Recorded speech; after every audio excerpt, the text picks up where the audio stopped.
I really thought it was better on Thursday against Oakland. I thought we really defended. I thought on Saturday we had a slow start defensively, gave them a couple layups, and they were able to get their confidence going. So it wasn't as good early on. I thought late we kind of clamped down and got some big stops when we needed to. So I feel like it's a work in progress, which it is all season. But we want to again be playing our best, at the very end, tournament time, and we're still working at that.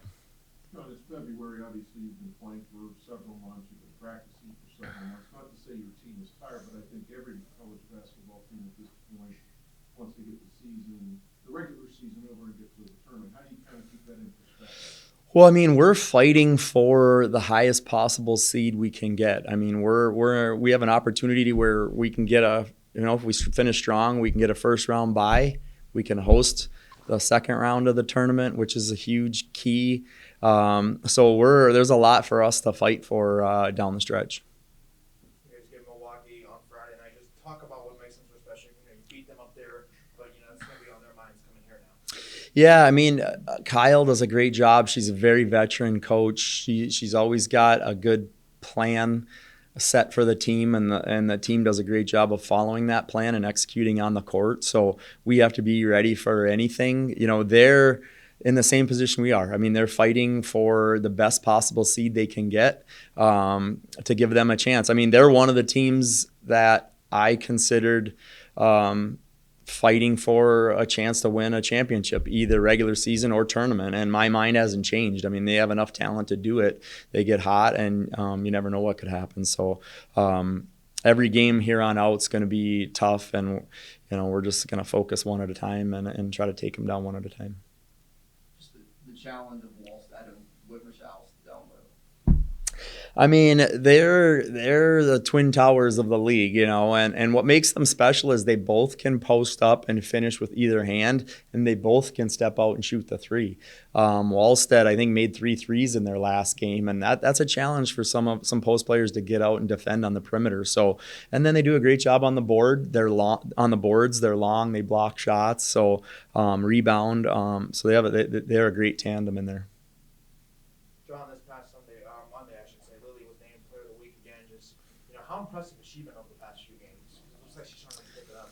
Yeah, I really think she, kind of reevaluated things and thought about, hey, this is my last 6 games, and I'm gonna make the most I possibly can out of them. Try to play the best that I can on, defensively, offensively, rebounding, all of the above. So she had a great week, and I was glad to see the Horizon League honored her with the Player of the Week. 10 years ago, you were named to this job. I think you're getting close to 300 games here. What's that mean to you? It's crazy because I remember sitting in this very room for the first media day, when I was named the coach, and it doesn't seem that long ago, and just time flies, and very proud to be a part of it.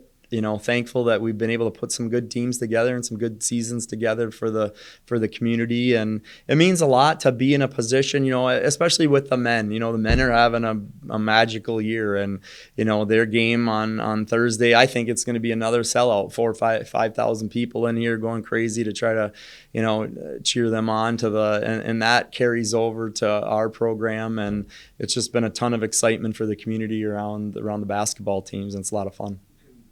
The momentum of both teams, maybe that's not the right word, but the success of both sides, does that carry over? I feel like it does. I was very worried after the ESPN game because that was a late game, and then we played fairly early the next day, and I was wondering how many people would rebound and come, and we had a fantastic crowd in that game too. So I think the community is going to come out for all 4 games and cheer us on.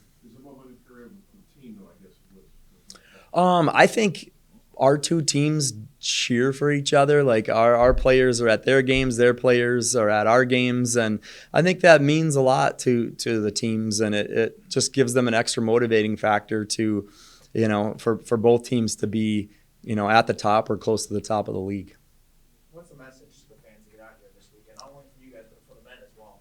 I mean, I think, the men in particular fighting for a championship. They're playing, the I don't know if they're in second or tie for first. I mean, it doesn't get any better than that. I mean, I think it's going to be an exciting, great game. And on our end, I mean, there's potential for us to still win it. You know what I mean? We'd have to have. We're no longer really control of our own destiny. I mean, we have to win, but we can finish as high as who knows.